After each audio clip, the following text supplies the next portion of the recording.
I mean, that's the allegation.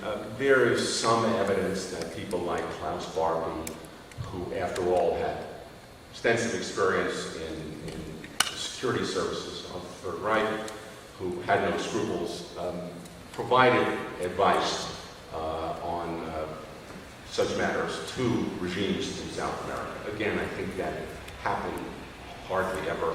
Most of it is myth. I mean, the classic example was Joseph Mengele, who was alleged to be protected by the then dictator of Paraguay, General Alfredo Stroessner. And I will never forget seeing, I don't know, around 1980, a British television program on, escape from justice. And their correspondent was shown standing somewhere in Paraguay, and there was a barbed wire fence, I think, behind him, and in the far distance, a building of some sort.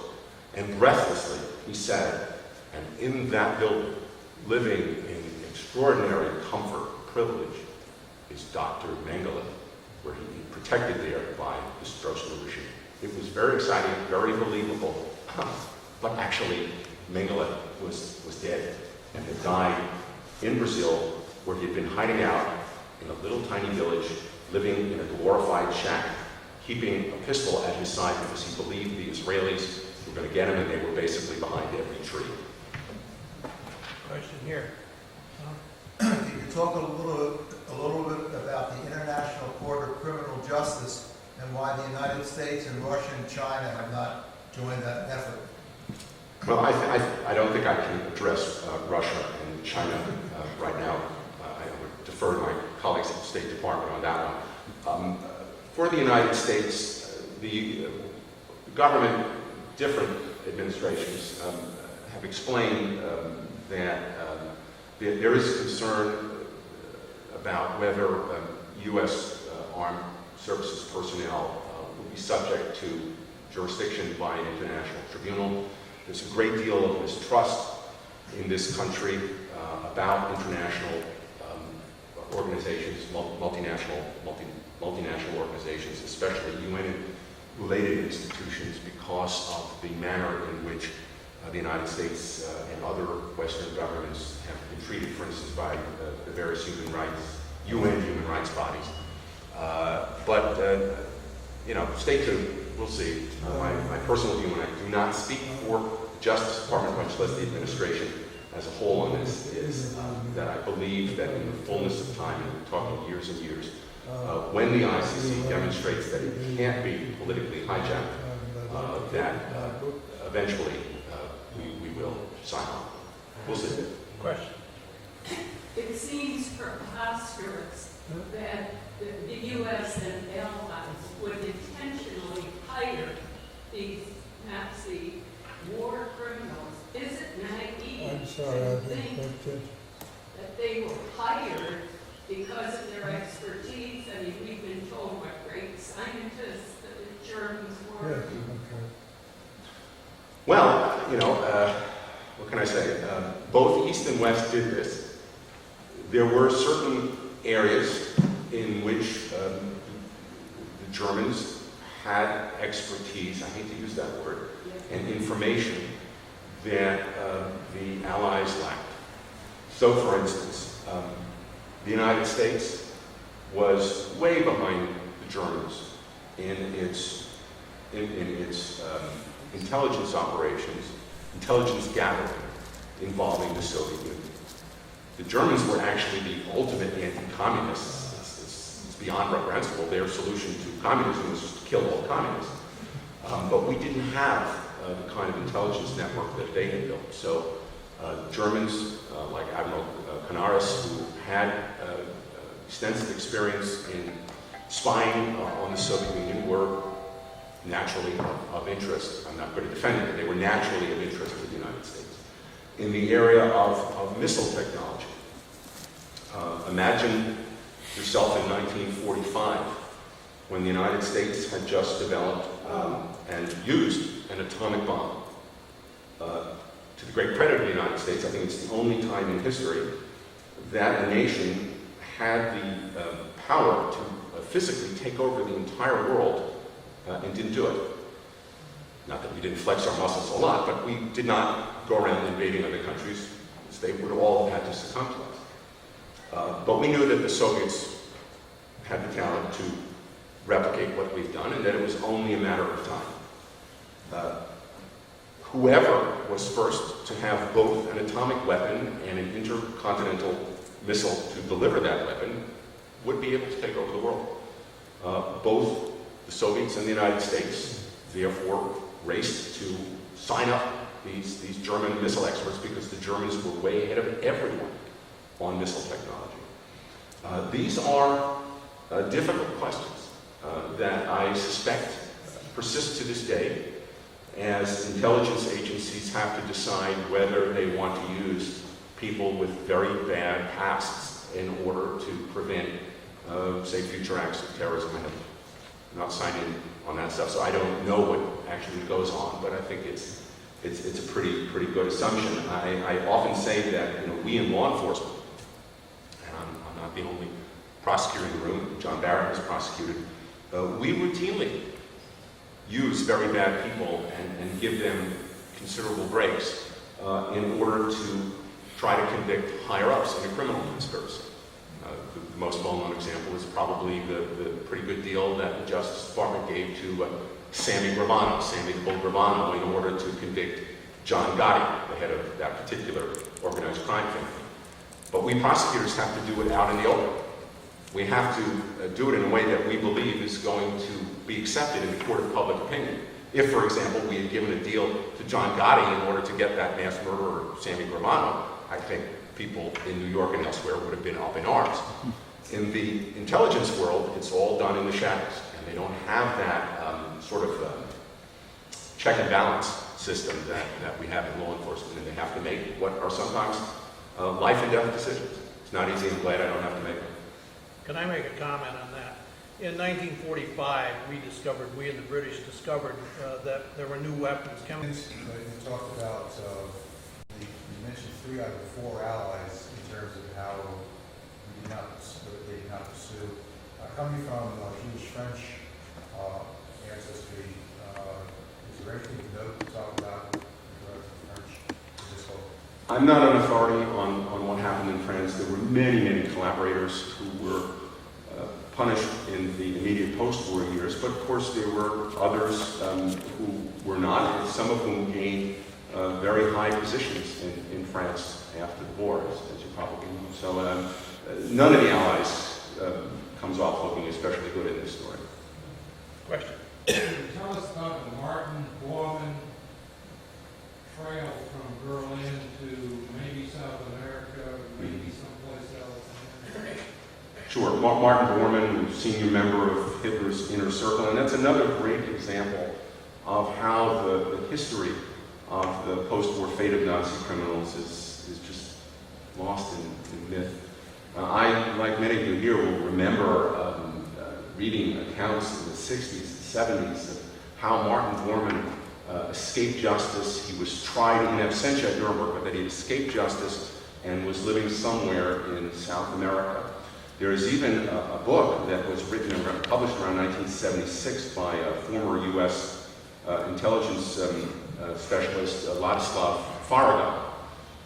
Until this book came out, he was a very highly regarded author, but he wrote this book about the escape from justice of Nazi criminals, which on the whole is quite good, except for the bombshell disclosure in the book that not only was Martin Bormann still alive, but that he, Farago, had managed through intermediaries to arrange a meeting with Bormann. And they hardly exchanged any words, but Farago flew to South America, and he had this momentary meeting with Bormann, and of course this made the book a worldwide sensation. Well, some years later, it was credibly, by the way, also Simon Wiesenthal had stated, I believe under oath, that he knew that Bormann was alive in Latin America. It was established some years later, I think to the satisfaction of all serious observers, when remains were found during some routine construction in Berlin, that those were the remains of Martin Bormann and that he had died in the closing days of the war. And I'm confident that that's what happened. Question. You talked a lot during the Cold War, the lack of cooperation with the USSR. What was the atmosphere during the Nuremberg trials? Did Jackson run the whole show, or did the other three countries perform well and take a leading part in the prosecution?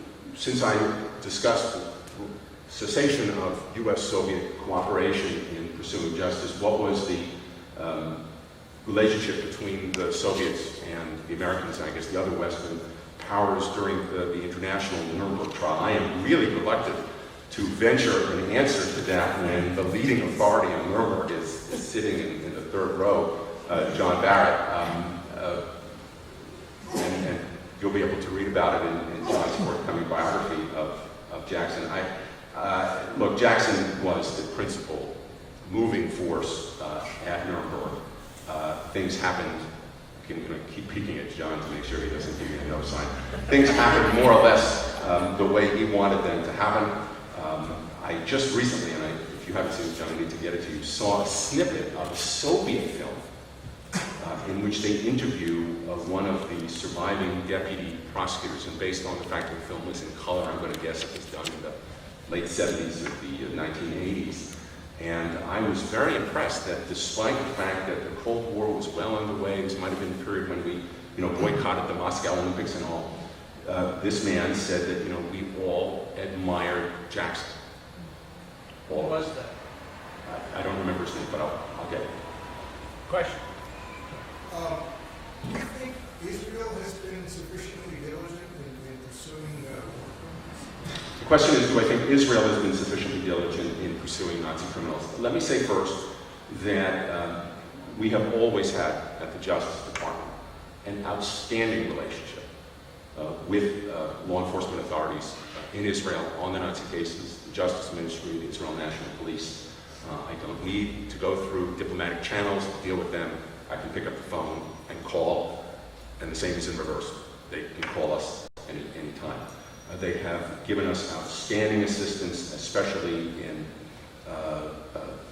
finding survivor witnesses who can and are willing to testify in our court cases in the United States, and the survivors, of course, are the real heroes of this law enforcement effort, people who are willing to reopen old psychic wounds that can never, ever heal, and willing to talk about enormously painful experiences that they had losing parents, losing brothers and sisters, and in the early years of our program, there were people who testified about losing children. And to do that in open court and subject themselves to cross-examination by defense lawyers who are not always known to be the kindest people in court. Israel's position, and they would have to really speak for themselves, but Israel's position is it's really the responsibility of the European countries, the countries in which those who perpetrated crimes and whose governments often collaborated in these crimes, it's their responsibility to pursue justice. Israel has stepped in on occasion when it was clear that those responsibilities were being shirked, most notably in the Eichmann case and in the Demian case. But it is also an enormous psychological burden on Israelis to bring those people to their country and to prosecute them there. And I think they are right to place responsibility on Europe. Question here. Well, I'm a scientist, and I came to work for the U.S. Air Force, the School of Aerospace Medicine in 1970. And the chief scientist there was a guy by the name of Strughold. Down in San Antonio? Yeah. Texas? And he was lauded. I mean, he was a great scientist. Now, I never heard of anything he ever did great, but they loved the man. They even named a library after him. And then maybe 10, 15 years later, they found out that he would probably have killed people and stuff like this, and he was a war criminal. Why didn't they, I mean, I can't understand why there wasn't a bigger investigation, I guess. There was an investigation. Hubertus Strughold was one of these people who, like Rudolph, was brought to the United States under Project Paperclip. He was the leading aviation medicine specialist in Germany and arguably the world.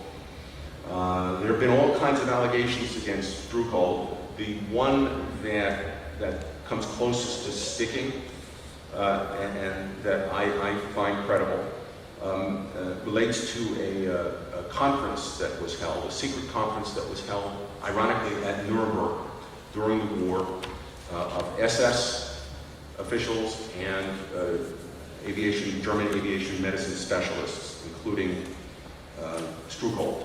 And we have the transcribed minutes of that meeting. I think they were even used at Nuremberg. And part of that conference involved the presentation of the so-called freezing experiments that were done at Dachau. And it was clear from the presentation that what these German, I hesitate to call them scientists, real scientists in the room, but what these so-called scientists had done, as many of you know, is taken concentration camp inmates and put them in ice water past the time when they lost consciousness, and then tried various, often bizarre means of rewarming them. And the goal was to find a way to save the lives of German Air Force, German Luftwaffe pilots who might eject into the ocean, who would therefore be subjected to freezing temperatures, try to find a way to safely revive them.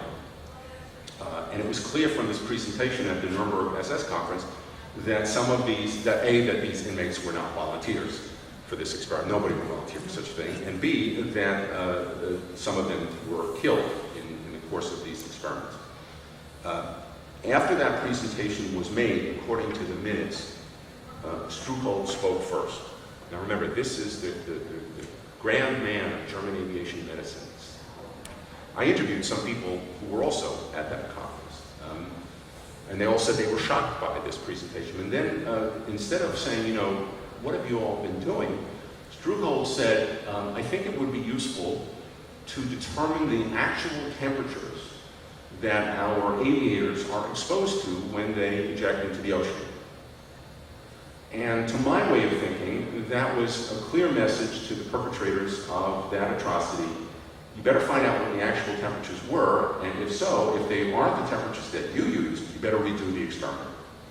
And I think there's clearly enough there that they never should have named the Aviation Medicine Center after Struckel. And eventually, you know, that name was taken down. Oh, yeah. The Anti-Defamation League protested, and they highlighted that particular incident, and Struckel's name was taken up. Yeah. Let's take two more questions. John?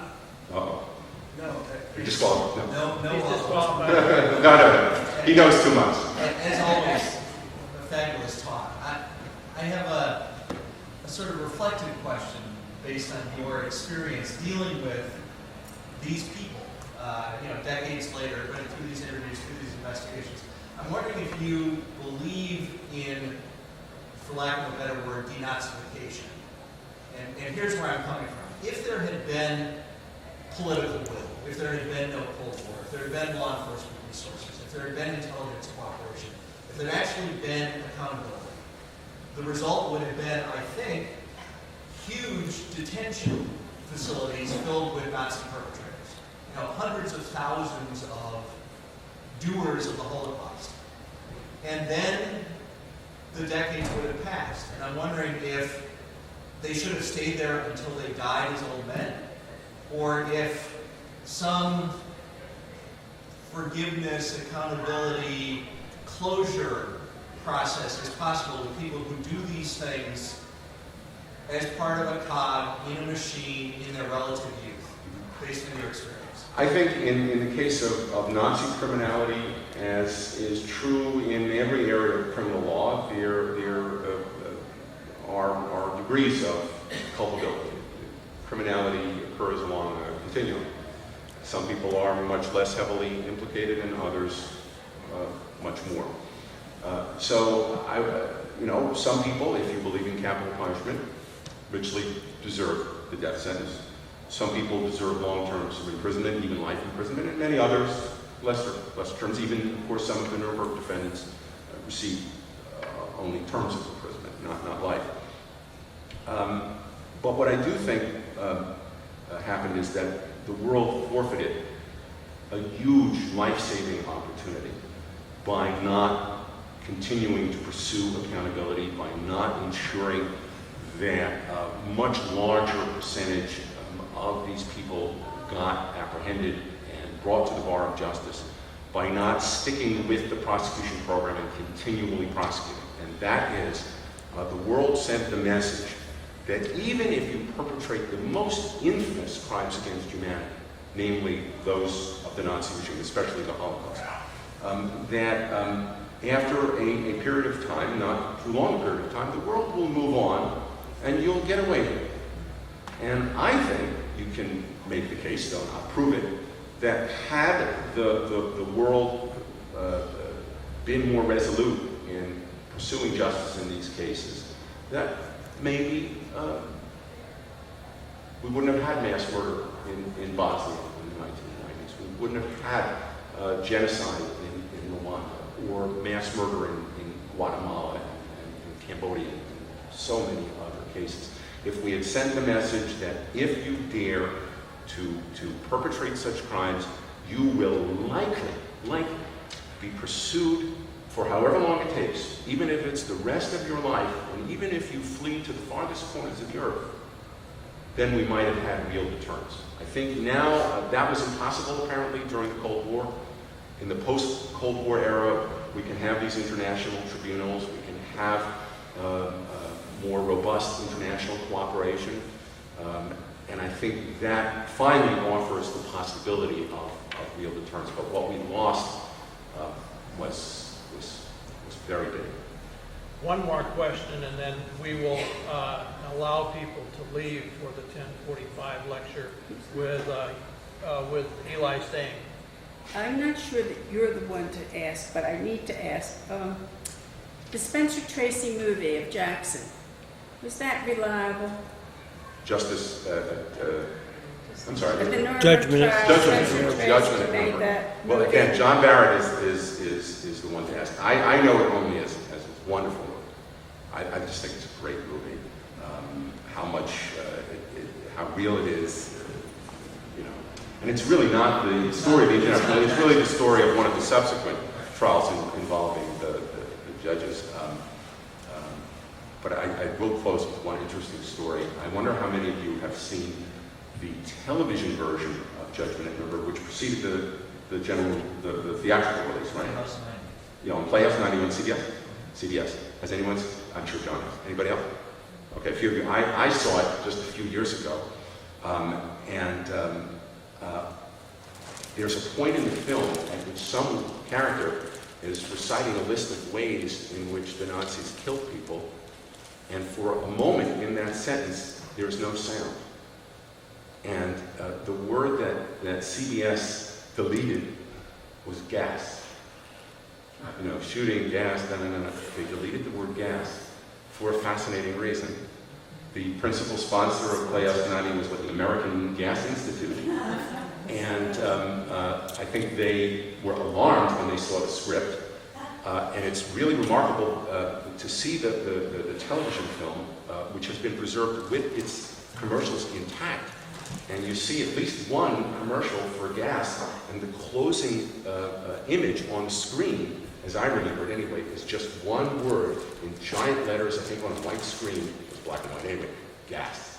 But that had to be redacted. Thank you all so much. Reminder. 5:30 this